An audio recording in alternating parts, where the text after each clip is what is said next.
Welcome to the Wednesday Call Live. Now let's hear it for our special guest host, Mike Lewantowicz.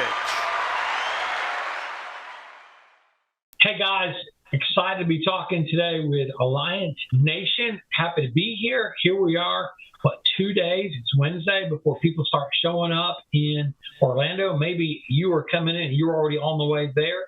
Maybe you're like, what's going on in Orlando? But the team is getting together. We've got a national boot camp.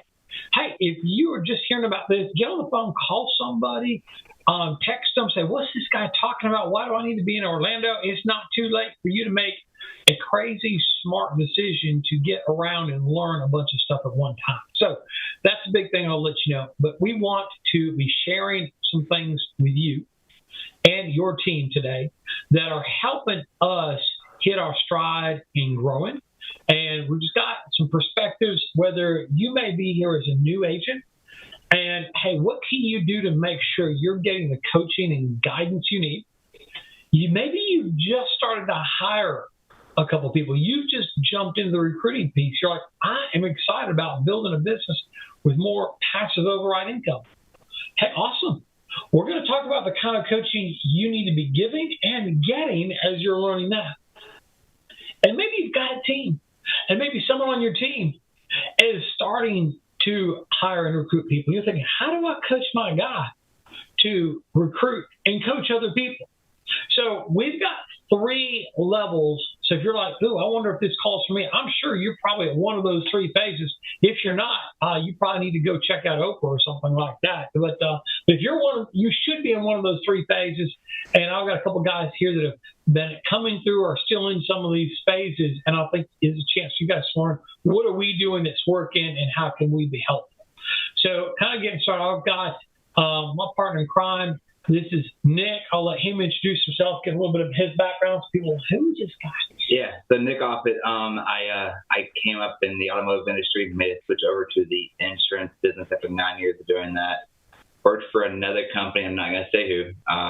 It was an FMO, so totally different. A lot of learning happened there. Took a hiatus for about a year, and then Mike found me, gave me a call, and talked me into giving this another shot, and I couldn't be happier that I got a hold of him and he got a hold of me. And so Nick had experience in life, health, and wealth, all 3 phases of our business. He's been doing it somewhere else.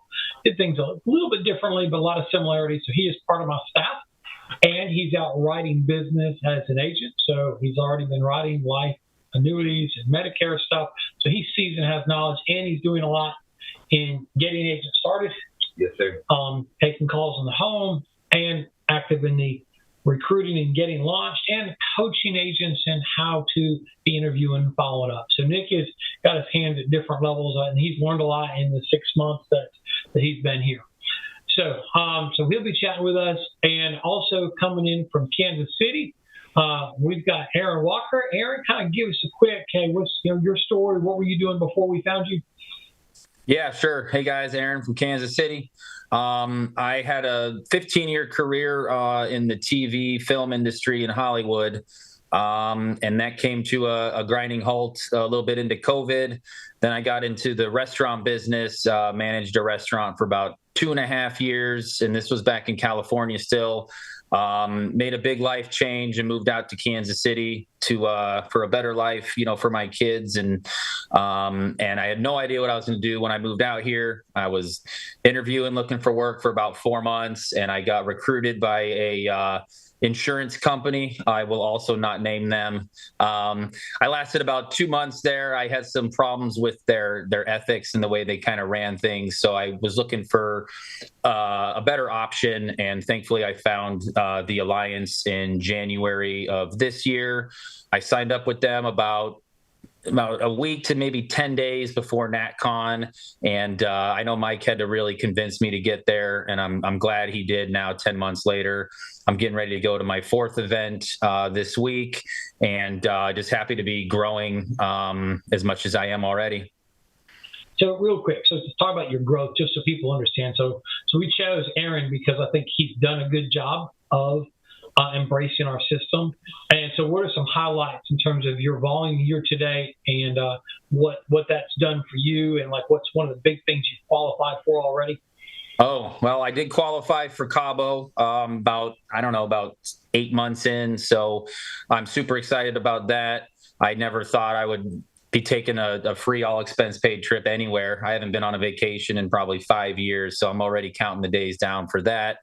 When I got into this industry, I had never worked in sales and I knew nothing about insurance. The one good thing about the captive, company I was with was I did have good training on the phone and being in homes, doing presentations with strangers.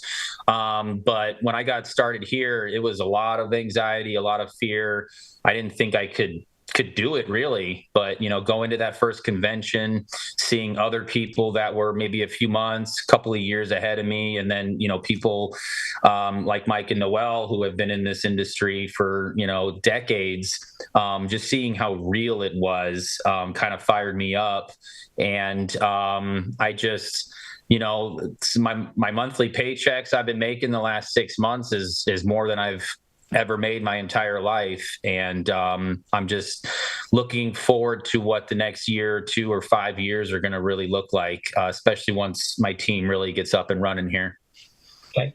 I appreciate you sharing. So you qualified for Cabo. What's your best premium month in terms of how much you've issued in 1 month, the way we score premium? Yeah. So in April, which was probably just my third month of really running full time hard, I deposited $10,000.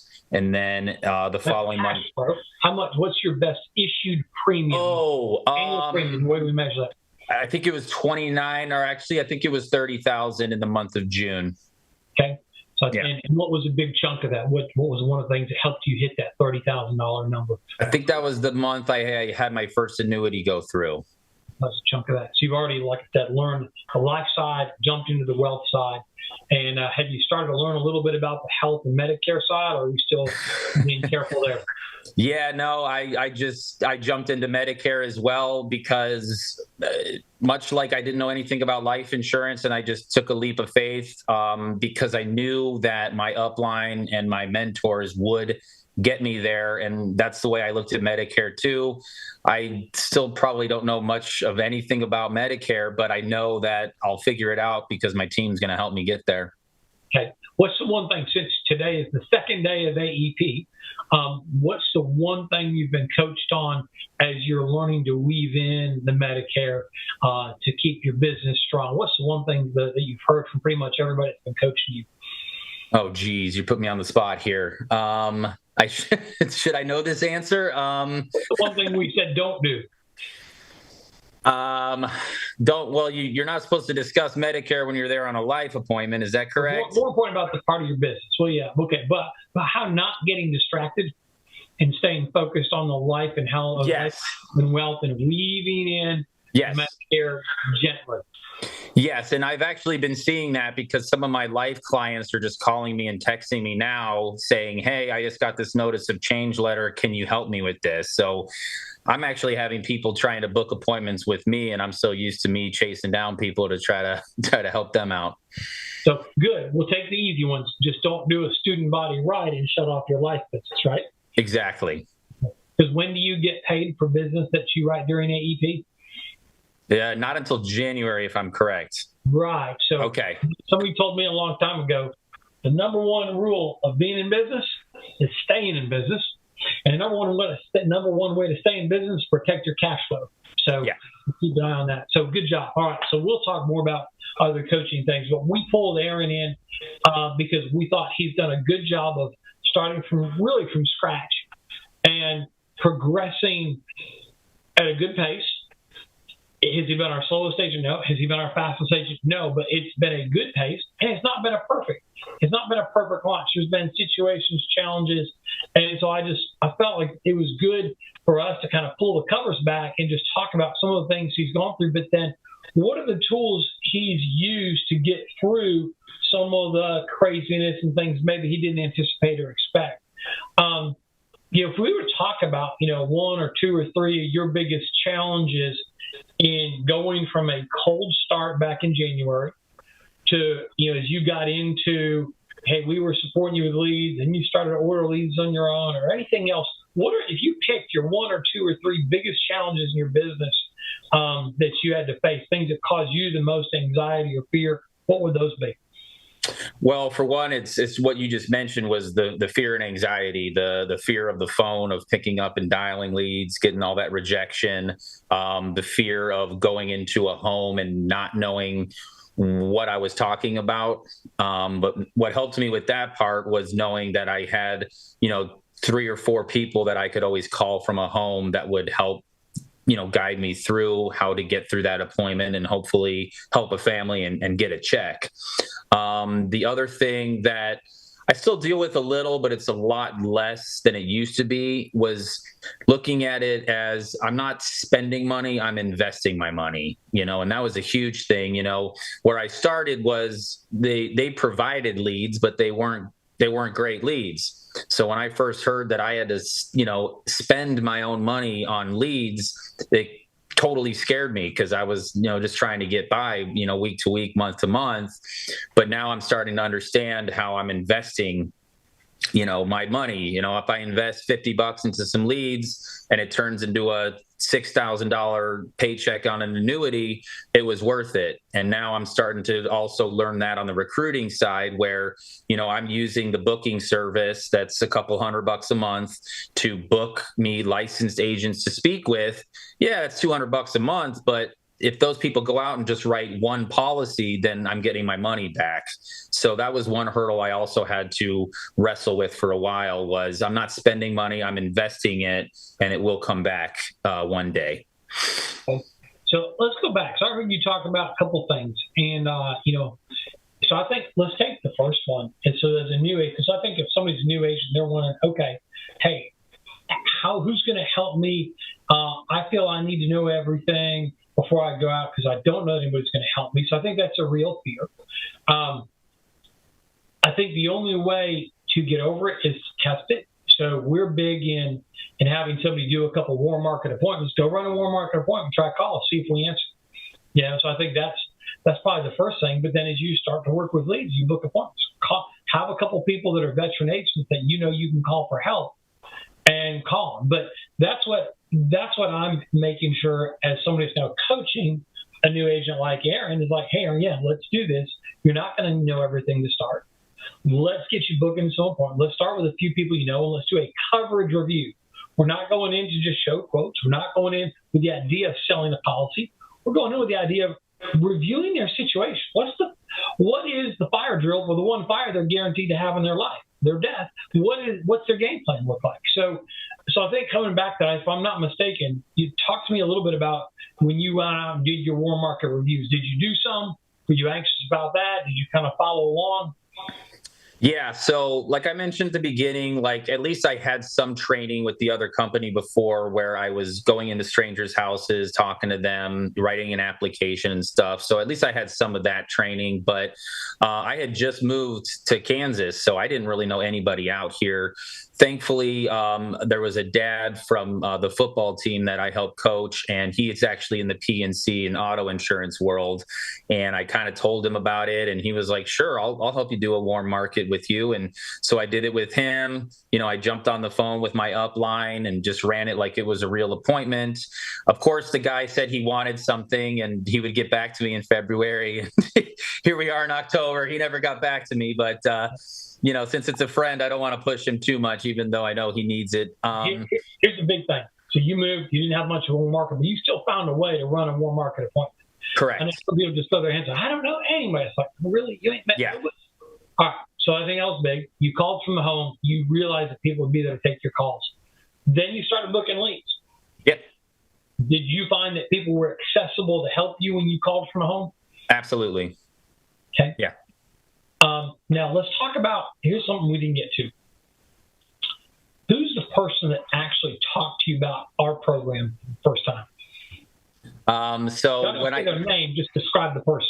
Yeah, I'll leave him nameless. But when I was started at this other company, we were both, training together. He was a couple of weeks ahead of me. We had a good bond and relationship and everything. But he was kind of starting to feel like me, like this is not the place I want to be. I think he had already gotten a call from my current upline. I think he was doing the same thing I am now, recruiting licensed agents.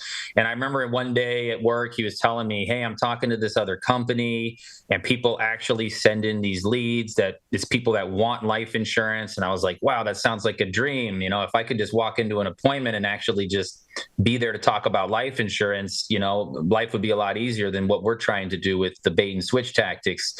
And he left the company. He just ghosted them about a week or two before I ended up leaving. And then when I left, I called him up and he got me in touch with my upline now. Joseph Jameson. And we were all excited. We were going to run Kansas and Missouri. I went, we did our first dial session together, me and this other agent that had left the other company. And I saw about halfway through our dial day, he was just getting in his head. He just wasn't feeling it. And we were supposed to go to NatCon to Dallas together. He had his plane ticket. I had mine. And he bailed about 2 or 3 days later. Never really ran any appointments or did anything with this company, with the Alliance. And I'm glad I stuck with it. Also get a text now and then from him saying, hey, I'm ready to get back into it. I'm ready to get back. And he still hasn't done it. Hey, that's all right. Here's the teaching point. All right, let's lay this out. So I appreciate sharing the story. Number one, here's what's cool. Joseph talked to your buddy that was there at the other company. And Joseph said, hey, man, who else do you know that could help us out? And thank God he thought of you. Thank God, hey, you reached out to Joseph, and Joseph worked around him to help you get started and got you tied in. So, and here's what I want people to see. A good leader like Joseph Jameson and Brian Beasley will make themselves available not just for the guy they hired directly, who turned out to be a do-nothing person, but reach down and help out Aaron as if he'd hired Aaron. So I think that's one of the first things is, hey, when we provide service and support, he didn't expect the guy that hired you to be a genius, right? Thank God. Because if you had relied on that guy to be all your help and support, you probably wouldn't have made it, right? No. So he reached down, found you. You started connecting more with him than Brian and me and Nick, and I think that's an important piece. So the first piece, though, was the fact that thank God he wasn't scared to talk to some people, even though he didn't know what he was doing. He'd be the guy that is no longer with us. But, man, before he left, he found you. So I think if you're a new agent and you're thinking, hey, yeah, I should talk to somebody. Maybe there'll be a doorway to someone else. Maybe it'll be the one that wants to stand up and do this. But you don't have to know everything to get started what we call the inviting process. Aaron's here because someone that didn't know anything wasn't scared to invite. And then the leader above him wasn't scared to reach down and help out and serve. I want people to see that if you're here because you have the ability to start building a business not knowing much. As long as you know who to get the information from, you can be in great shape. How long did it take you to realize that the guy who invited you didn't know much, but that Joseph Jameson and Brian Beasley kind of knew their stuff? Oh, I knew instantly. Okay. So if you find someone smart, they'll be like, oh, this is where I need to go for the right information. Yeah. That's big. Okay. So I think that piece is a huge, huge thing. As we get into, realizing there was a team and that you could call them from the home. Now you're running appointments with leads. Going back, so you were wondering, hey, are they actually going to support me? Did you have any situations where you couldn't get anybody to help you, or was it always perfect where everybody answered on the first ring? Maybe you had to try more than one person. How was that getting support when you're in a home? Yeah, because you're sitting there in front of someone and you're already kind of nervous about the whole thing. You call the first one, he doesn't pick up, and you're like, shoot, I'll call the next one. They don't pick up. But, I always went in with a list of people. The one benefit of going to NatCon my first week was I actually got to meet some people in person. So they knew me. So by the time I'm calling them, they're like, oh, it's Aaron from Kansas. So they already knew who I was.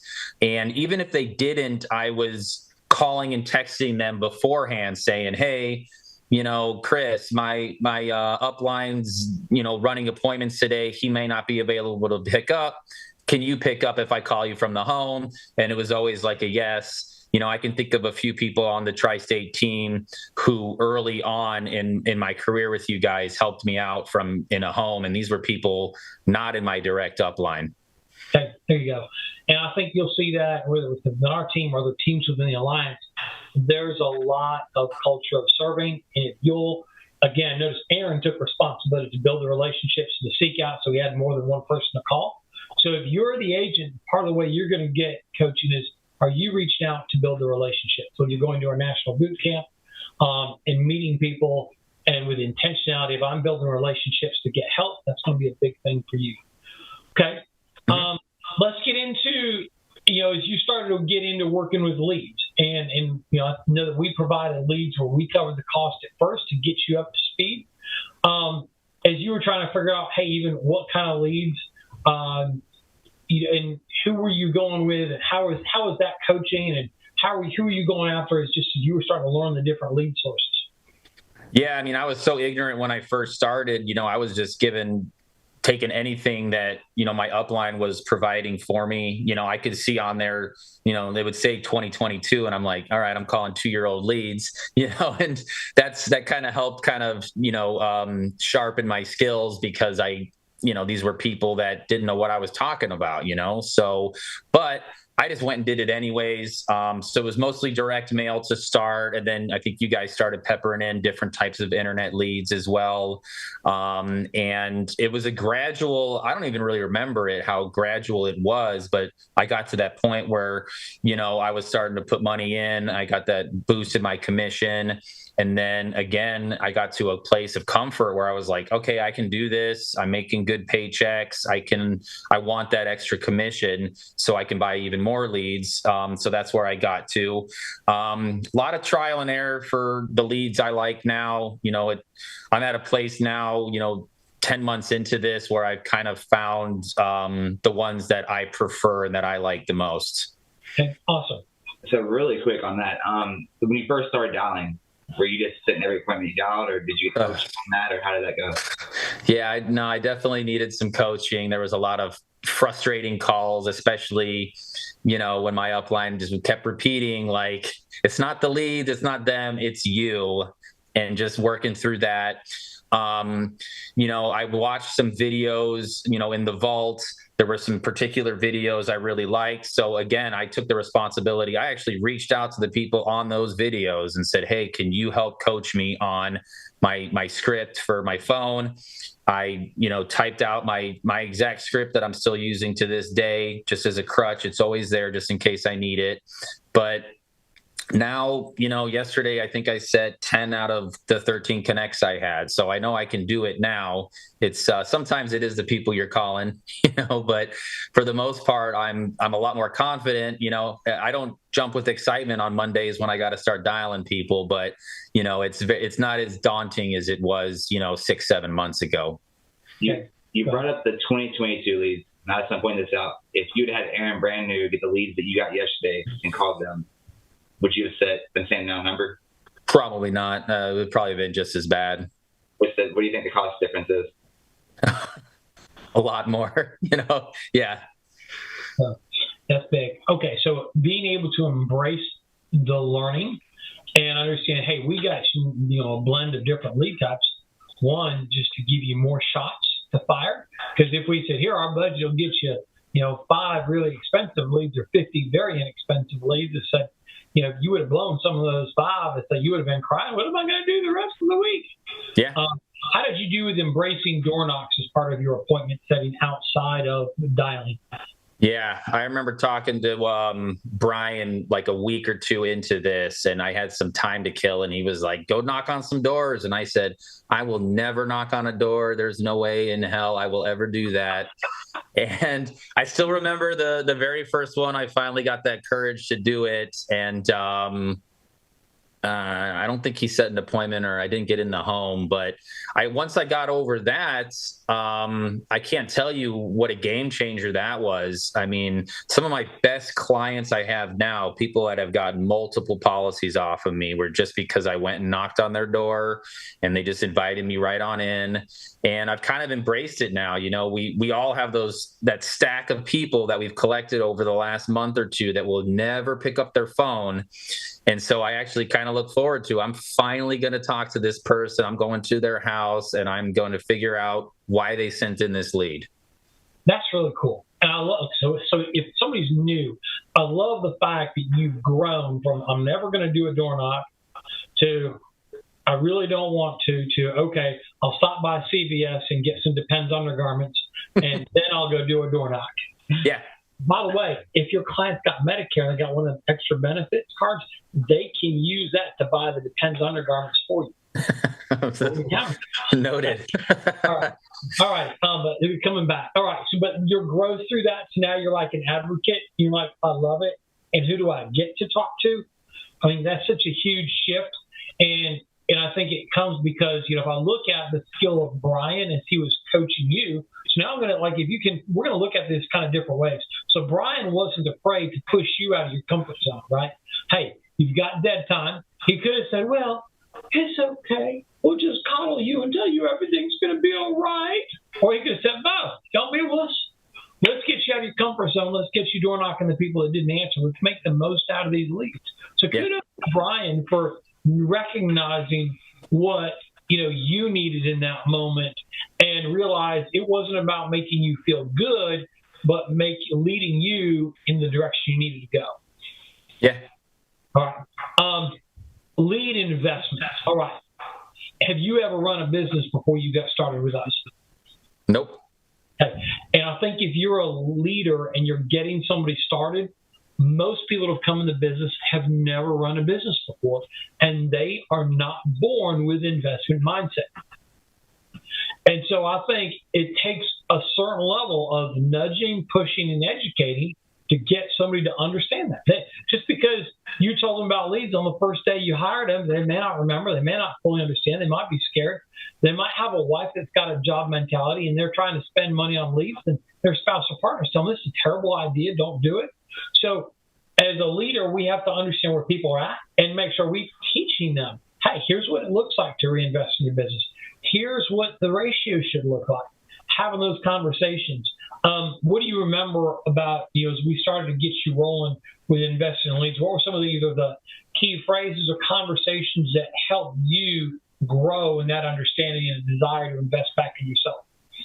Well, the number one thing was getting it through my thick skull. Like, I'm not spending money, I'm investing money. Because that's the thing, you're thinking, oh man, I'm putting in $200, I'm putting in $300, this week. But then as I started making more and more sales, I'm like, $200, that's one app written. And then I've got these other 20 leads that I haven't even touched yet. So understanding that it's going to take some money to make some money was something I had to really understand. And that's helped me get to a better place mentally of when I'm paying a $500 lead bill, I'm knowing, okay, Aaron, you only got to write one app to make your money back and all the rest is just, cheddar on top. There you go. All right. So you got the lead investment part down. As you were moving through and then you saw, okay, sometimes there could be a shift in effectiveness and availability of lead types. What were some of the things that you had to learn to embrace or get coaching on as you're navigating different lead types? Yeah, I still am in constant communication with Kat Lewis on the lead performance team, just always picking her brain. Hey, we tried out 20 of these. It just didn't work for me. What else do you suggest? I've done multiple subscriptions, whether it's in-home or, third-party stuff, just trying to tinker with them. The direct mail is still kind of the gold standard as far as it's hard for someone to deny it. If you're getting an internet lead, it's, oh, I don't know. I didn't mean to do it. When you're sitting there with somebody that signed something, maybe they didn't know what they were signing. Maybe they thought it was for Section 8 housing or Medicare or something, at least you can, conversate with them. It's hard for them to deny it. But, my direct mail subscription, I'm not getting 50 of those a week. I might just get 1 or 5, so I have to get other sources. So I've probably tried, 10 or 12 different, internet-based lead sources by now. Okay. And so going back before you got into more self or just more exploration on different types, how often were you having a conversation or planning your leads? Like, because I think we try to at least help make sure people are planning, like if they're dialing on Monday, are we planning when to make sure you've got leads for Monday? Do you remember when we would do that? Well, obviously Sunday night was always the big night of figuring out, do you have enough to dial? If you don't, it's going on the ARC or on Integrity and just grabbing a couple of more just so you do have enough to dial. Because there's nothing worse than waking up on a Monday morning and having maybe 2 or 3 fresh leads and all the rest are just old ones you've been dialing for months. So I've gotten better at trying to keep my flow if I need to put in a new lead order or set up a new subscription to make sure I'm good on Monday, and then hopefully on, Thursday, having a few more trickle in that I can call on Thursday as well. But again, the more I've been door knocking, that's kind of helped me take my lead bill down because I can go and door knock and set an appointment right there. And so sometimes I'll be dialing on Thursday for my Friday, Sunday run day. And on Friday and Sunday, I already have 6 or 7 appointments booked because earlier in the week, I was putting in that work of door knocking and setting up future appointments. Okay. So let's come back to the actual. So you learned to start off as planning on Sunday night to make sure Monday was taken care of. And then if you were going to dial on Thursday, we would typically have another conversation on Wednesday to make sure, okay, do we have enough? Do we need to top off on fuel for this next journey? So I think, so you started, at first you didn't know that we would do that with you, but then as you became more self-sufficient, it was like, okay, here's when you need to do this. Or, hey, if you're going to be ordering through a subscription, it's bang bang and you want leads on Monday, well, you can't wait till Sunday night. You probably need to get the order in on Friday or Saturday for them to fill the order before Monday. So I think for anybody that's here, again, as a leader, and you have a guy like Aaron, are you making the time to help them plan their leads on whether it's Friday or Saturday or Sunday well before Monday so they've got leads in? If they're dialing to get on Thursday, are you catching base with them on Wednesday and helping them make sure they're topped off? But then at the same time, as they start to take ownership, are you coaching them to look at the different lead sources? Did you make any big mistakes like, oops, I did this, I shut this off, I stopped this, and oh crap, I ran out of leads and I wasn't checking or wasn't thinking? Did you make any kind of mistakes like that? I'm sure I'm sure I have. I can't think of any, big ones off the top of my head. I mean, thankfully, behind me, I got a stack of probably 300 or 400 leads that I've just never been in touch with. So if there ever is a desperate time like that, at least I have a bunch of old leads that I can cycle through and dial. About 2 months back, I actually pulled out a stack of leads I had from the first, month or two where I was with you guys, where it was a lot of no's, a lot of refusals on the phone or at door knocks. And I was like, let me cycle through these now that I've perfected my script, and maybe I can reuse some of these old ones. And I think I probably wrote a couple of applications off of those ones that 6 months ago told me to pound sand. Okay, that's powerful. Yeah, like again, further proving that the age of the lead is sometimes not going to be dictating the result as much as your skill. The lead even got older, but your skills got better. You went back even after an initial rejection and found something there. So that's huge. Yeah. Okay. All right. So the next phase, we talked about learning and the pain that you had of feeling just afraid of things, getting out in the homes, who's going to help me. Then we talked about, fear of investing and learning that process. And then what was the third area you said that you were kind of a challenge for you? I don't know. Did I give a third one? Oh, I think you did. Oh, recruiting. That's right. Investing in recruiting. Yeah. Oh, that's right. Yeah. So talk a little bit about your growth in the recruiting side of things, and what made you decide, ooh, it's time for me to start putting the work to build more passive income? What was kind of the Yeah. trigger? I think you guys, my upline was kind of peppering in, and I was pulling that like, no, I'm not even great at selling yet. Let me get good at selling first. It's hard to bring somebody on if I'm not really producing at a high level. It's hard to sell them that dream if I'm not living it myself. I think it was the second convention that I went to. I don't know what speaker it was or who said something, but it just kind of put it in my ear about the passive income and, the Mark Aceta thing of flipping those cards over and finding that ace in there. And, I just made that commitment about 5 or 6 months ago to start doing this recruiting thing. And, the mentality is just like the speakers have talked about. It's just, it might be rough. It might be a lot of work now, but you're doing it. So 1 year, 2 year, 5 years down the line, your life is getting a little bit easier because you're not driving around hundreds of miles every day trying to chase, $25 premium life insurance policies. And you could start focusing on maybe doing the bigger annuity cases or maybe focus on just recruiting. If you're just recruiting, you're not out there selling and making money. But if you got the people beneath you making that money for you, then you can kind of breathe a little bit and focus on other stuff. Okay. So you got started investing in recruiting. Like I know you talked to now along the way. I know you've talked to a few people in your warm market. Have you found anybody that's gotten started there? No, I actually tried to recruit somebody from that first company, and they told on me, and I got a letter in the mail about trying to poach people from there. What about people you knew from back prior to your other company, just in your life? Have you gone back and looking at and chatting with other people you know?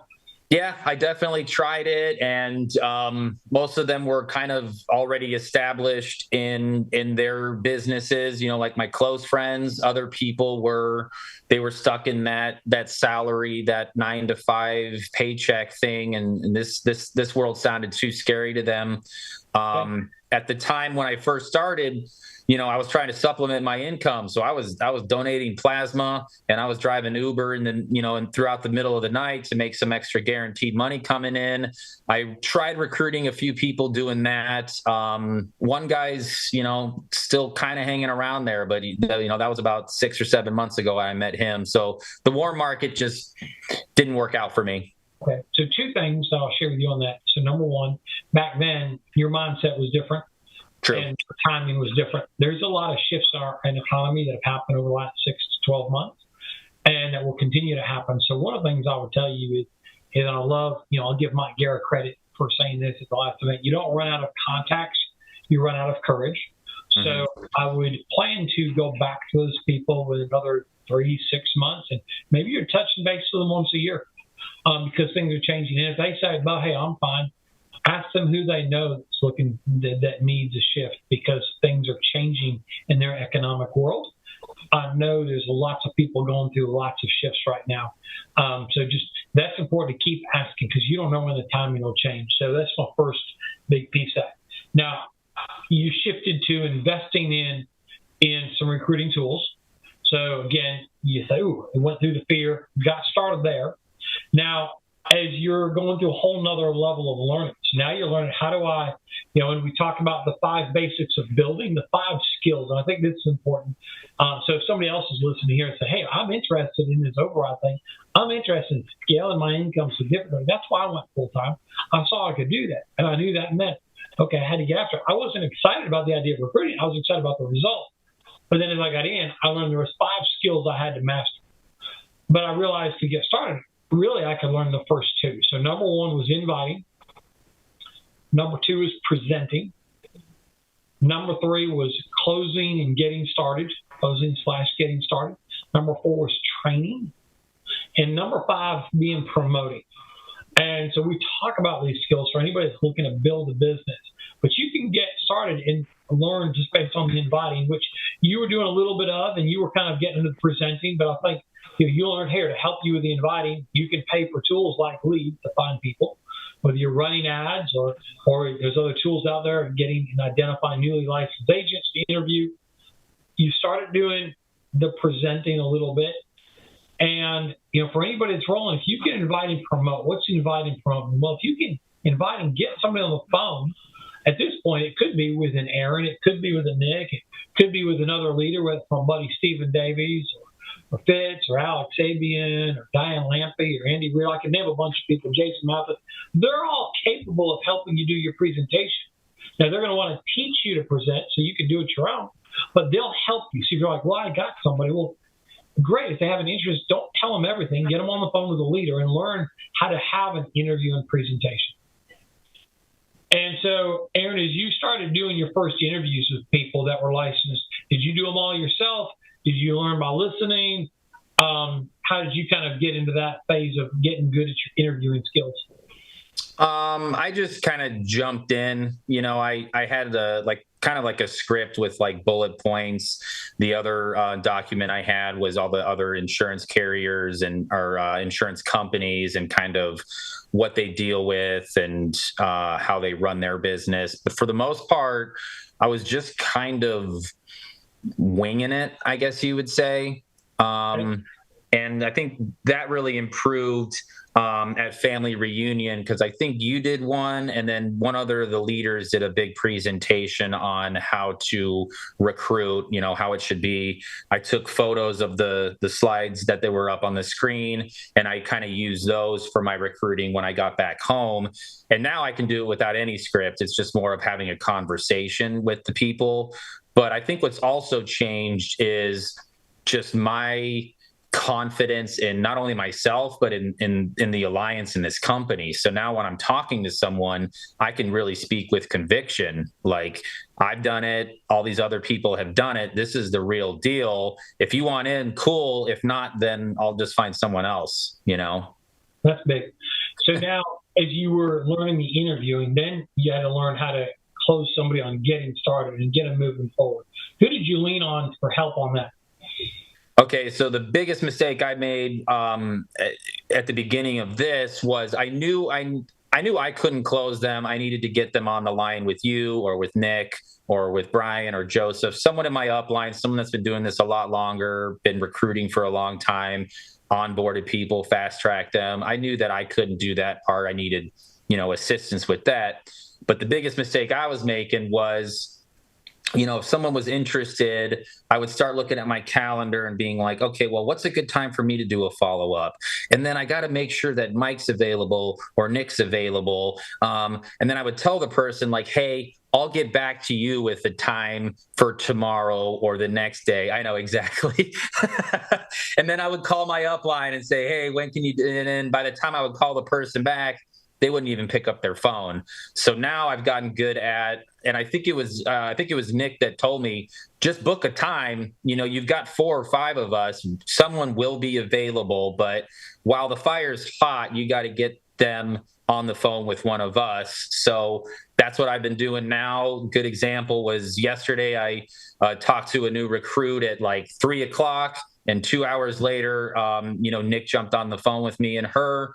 After about a 30, 45-minute conversation, she was already getting fast-tracked, and she's doing her contracting and starting her training today. So that's within less than 24 hours. All right, so I love that. So you've gone from just being good at 1 and 5, meaning inviting and promoting. So now your skills on interviewing, presenting are good, but you still need help on closing and getting started. And the biggest thing you learned, I just heard, is that you learned to go from 2 to 3 instantly, as in like the same day or next day, and just get somebody on the phone that has that skill to help you with that. Okay, that's huge, because I'll have somebody, I know somebody did a whole bunch of interviews, so I have all these great people. And I said, great. And then we asked her, I said, when are you talking? Well, I just told them to call me back. I was like, oh, dear God. Ooh, boy. Oh, I was like, I want to vomit in my throat. And I said, okay. So that person doesn't understand like you do, but that's big that you've got that figured out, because you're already seeing the effectiveness of that. And I've had some people that don't understand BAM-FAM. So for anybody that's not heard it before, Aaron, what's BAM-FAM mean? Book a meeting from a meeting. Right. And ideally same day or next day, not when you feel like it's convenient. Just book it And if you're working with a team, you'll find somebody to help you in that closing and getting started. So that's big. Okay. So who's helping people on your team do the training for these agents that are getting started?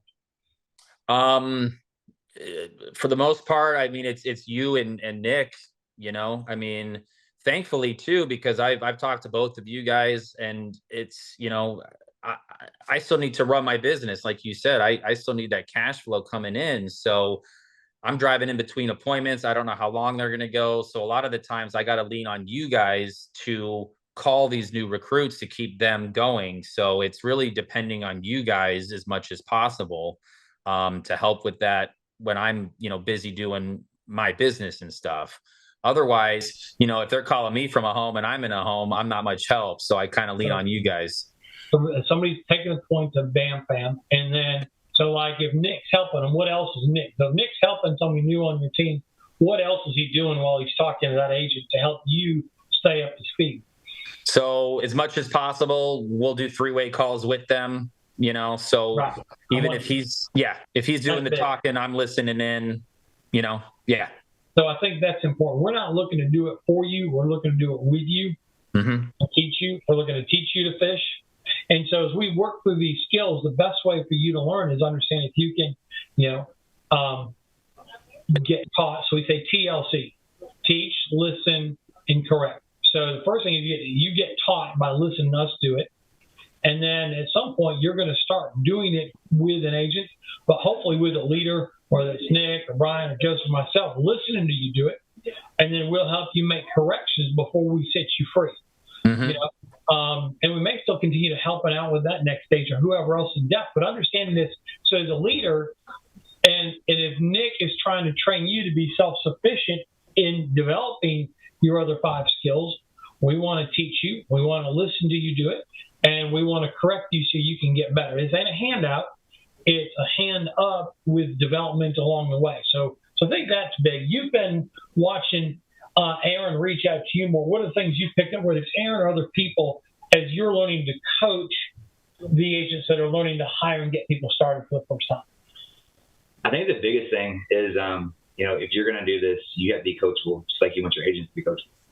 And Aaron has been very coachable. Joseph Jansen helped him out. He's been coachable. I got a list of other people that, we're just coming, this group right here, obviously. So, if they're coachable, I am 100% on board. I'm pretty sure I haven't made $1 of overrides off of you, have I? Not that I'm aware of. And I've answered every call pretty much at night, don't I? Yes. Because, you are coachable, therefore you're putting in effort. So since you're willing to learn, that's, one of the huge things I see. I think along the process, how many times have me and Mike corrected you on things? Every day. And in those corrections, though, you corrected them and it made you better and you actually learned from it and now you're doing it. So last night, for instance, brought that up. I was off that call in a heartbeat when she said, okay, because now I taught you how to fast track, taught you how to carry contract. So, those things right there is a thing where I'm seeing, people step up and helping us out. Because as a leader, we need help as well because we have 3 other phone calls to make craft years. Yeah. So, that's huge. Just, making sure we're teaching people like Mike was just saying, teach, learn, and correct. Just, because it helps us out, helps you out. And as a team, it makes the system work. Yeah. I think the next big thing is it's like, okay, availability. And we can't be available. Like I personally can't be available 24 hours a day, 7 days a week. But if I'm growing and I'm trying to grow my business, I have to be available more than 40 hours a week. Yeah. I have to be available at times it's not convenient.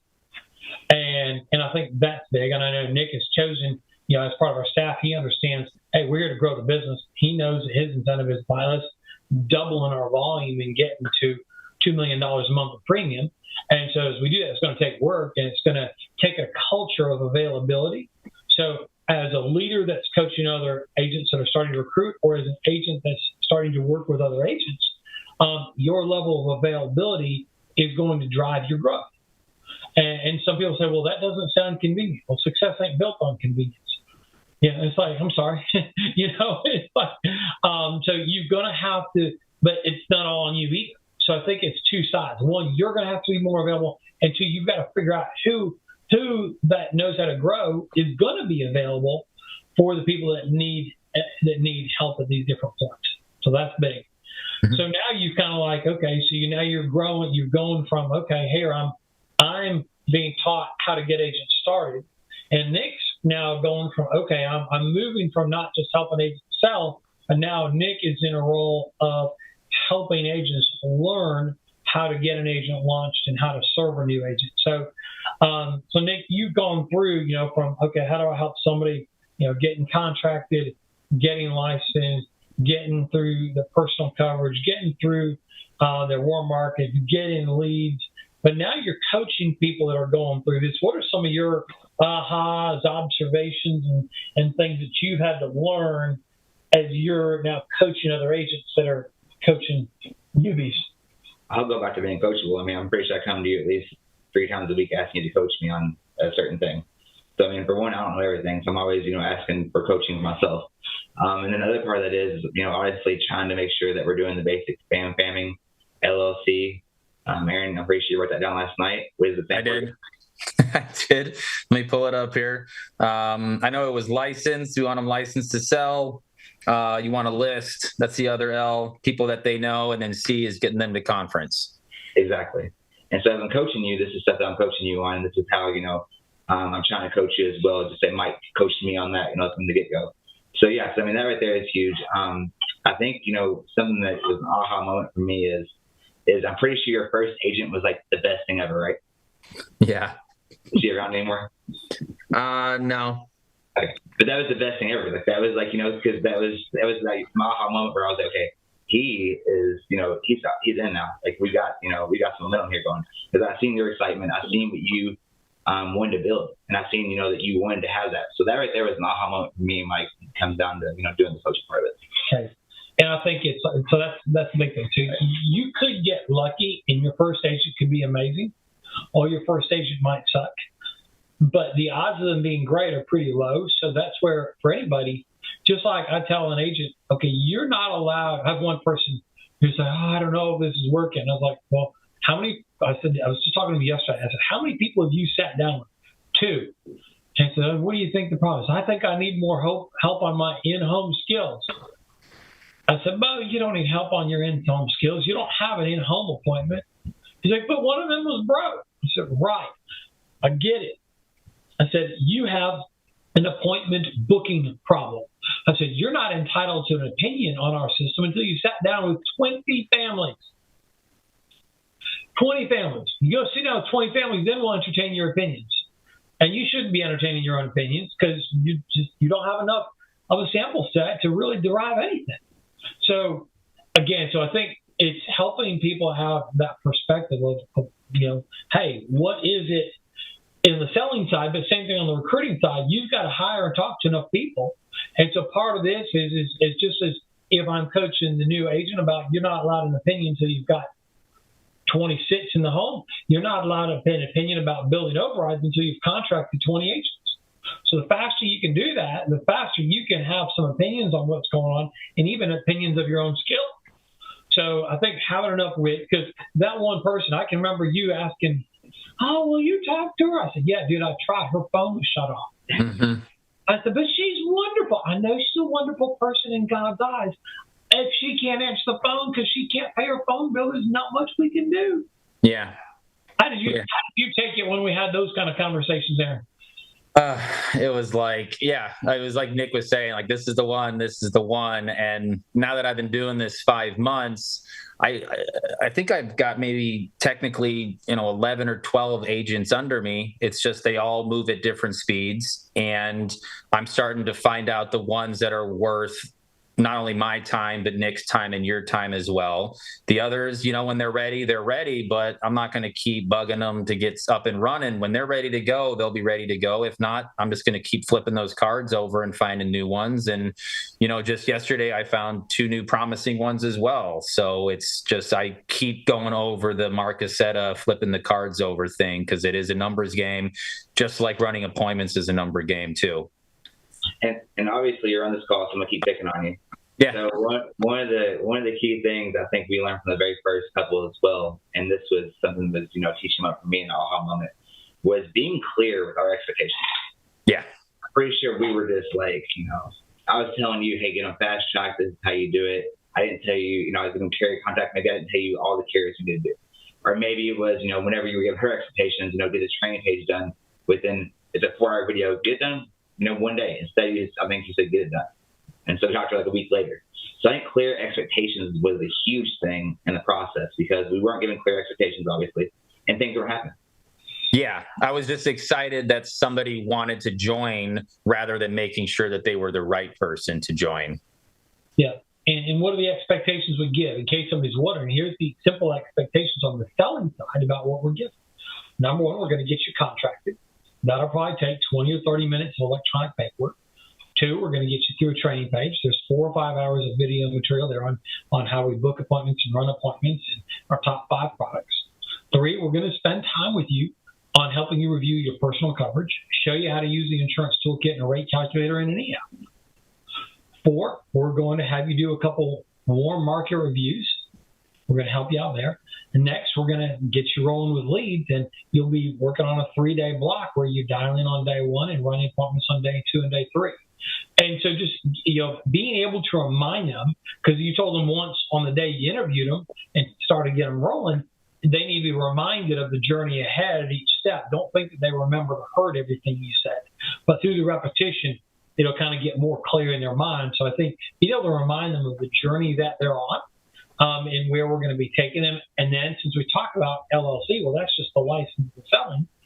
I said, hey, you said you like this idea of passive income and overrides. Hey, who you talked to about our program? Who has asked you questions about what you're doing? Who's shown some interest? Like whatever it is, we have to remember, okay, we're spinning 3 plates with the one agent. How are we doing on the licensing and selling? How are we thinking about lists and helping them build some overrides? And how are we thinking about getting them around the team, whether it's at National Boot Camp this Friday, Saturday? And by the way, it's not too late. You might interview a person after this call here on Wednesday, and you might be thinking, I wonder if they want to go. Well, put it out to them like, hey, this is going to sound really crazy. Odds are you might not be able to do this, but I don't want to be the one that denied you a chance. So I want to let you know we've got a chance for you to get a flight to Orlando or drive over and really learn a lot and help catapult your business forward. And so don't be embarrassed or afraid, but manage the expectations of them and you. Because if you would do 10 interviews and had 10 people who wanted to move forward, I bet you 1 or 2 out of 10 that you might interview on a Wednesday might say, yeah, I'd like to be there and I want to go. And then let's help them figure out how do we manage the logistics. So remembering LLC in all 3 cases. I wrote down 2 more words to remember as we're leading, whether an agent, and I'm coaching somebody on how to coach and develop other agents, or I'm coaching an agent that's just getting started on the selling side. 2 words. 1 is patience, and 2 is boldness. Patience and boldness.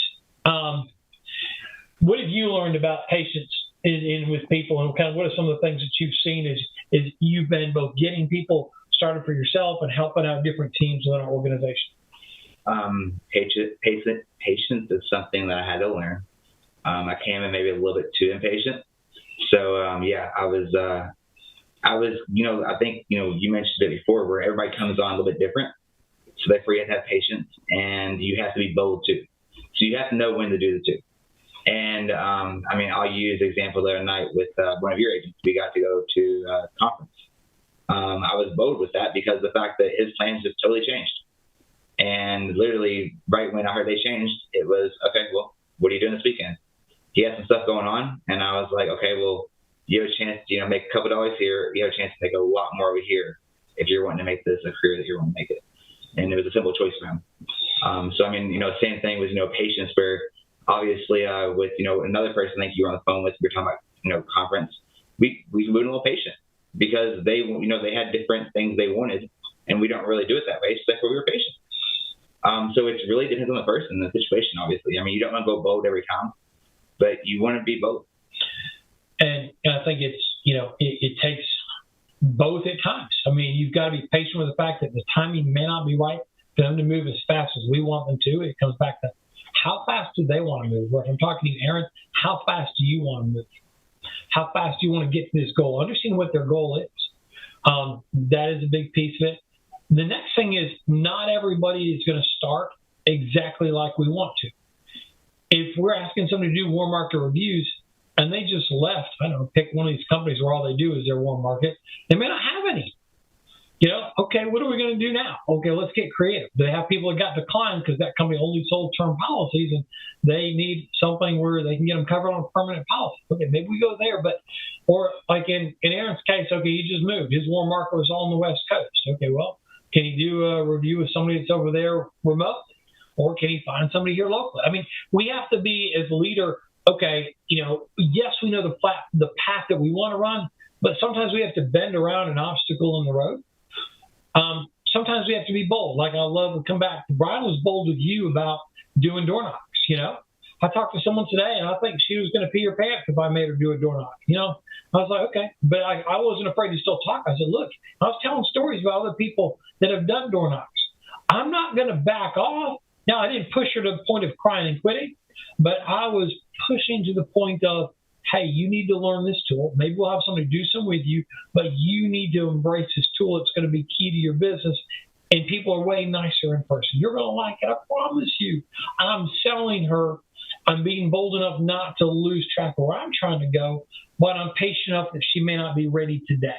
So it's having the wisdom of how am I going to move this person? What level of patience, what level of boldness do I need to use? Whew. We've covered a lot. And guess what? We're not going to cover everything today if you're here listening and tuned in. Is there anything you think that we've forgotten or that's kind of key, whether it's a new agent that's listening and learning to be coachable, or whether it's somebody that's learning to coach and work with a new agent, or a leader that's coaching other people to recruit and coach agents? Anything else that you think we've left off the table or we want to kind of come back to here real quick? Let me recap the three. I mean, when you're a new agent, obviously, be coachable is the biggest thing. I mean, be coachable and understand the process. The second thing is, with the leadership and, again, starting out coaching, it's a process. Like all this is a process. We haven't done any different with any other coach than we have with, anybody else. If you're going to be on the team, you're going to do it, you have to follow the process. So keeping it simple. I mean, Aaron, are you the smartest guy there is? God, no. And I tell you that all the time. I'm not the smartest guy there is, but this is, I get along pretty good with this business. Yeah. You don't have to be smart to do it. You just got to be able to follow the process. Same thing with coaching, same thing with recruiting. It's just a process. And I mean, when you get to, you're being a leader, that's when, the process, gets a little bit more thick because you are doing the process with two other people in front of you. You're doing it with the new agent. You're doing it with the person that's trying to, starting recruiting and going back to yourself. Mm-hmm. And I'm pretty sure, have you ever asked Mr. Andy Albright for coaching before? Oh, my gosh, yes. And when he's busy, it's like when I get him on the phone, we got a list of here's this one, this one, this one. I said, I need to pick your brain. I got 3 or 4 situations I need some input on because I ain't dealt with this before. Yeah, and I'm pretty sure I get you with that at least once a week at night. Yeah, it's like, and I think that's the next thing. Okay, timing. So when you have this is big. We say, and I'm going to show where this applies. First thing is we always say, if you're an agent in the home, we say pick up the check and or pick up the phone, meaning pick up the check and call before you leave. Or if you're not picking up a check, pick up the phone so you can leave with the check or learn something from that. Because if you learn, that's just like getting paid. It's like picking up a check. So it's pick up the check and or pick up the phone, every case. If you're someone that's starting to work with a new agent, you're going to bump into situations where you're stuck and you're not moving forward with them. Pick up the phone. So you're in the moment with a new agent, and you're like, they're stuck. They won't do their warm market appointment. They won't do their personal coverage. They're not doing door knock. Whatever it is that they're not doing that they need to do, you could try to bludgeon them with the skills that you've got, but maybe the skills that you've got is kind of a newer situation. They decide, I don't want to go to the national boot camp. Okay, well, let's get on the phone with someone that's maybe got some insight on how to move that person. Reach up at the moment that you're seeing that there's smoke before it comes a big fire. Recognize that, hey, maybe I've not solved this problem before. I bet Stephen Davies has. I bet Andy Riddle has. I bet Fitz has. I bet Diane Lampe has. I bet Adam Katz has solved this one before. Let me get on the phone with him and see what insight he might have. So it's, again, that mindset of, new situation is valuable to solve it. I don't know, I've got it figured out. Let me jump on the phone and get some insight here. So continuing that mindset, I mean, to me, I have people that don't reach out and they're not happy with the results, but they're wondering why not. It's because they're trying to think, well, either pride is blocking them, like it's got to be my way, and if I can't solve, or they have the mindset of, well, I don't want to bother you because guess what? I'm busy doing. I'm busy helping the agents and leaders that are calling to get support, or calling to navigate and calling to grow. So if you have the I don't want to bother you syndrome, and if in your head you're saying it that way, you're probably not getting the coaching you need to grow as a leader. So that's my big thing. Aaron, anything else you're thinking about today?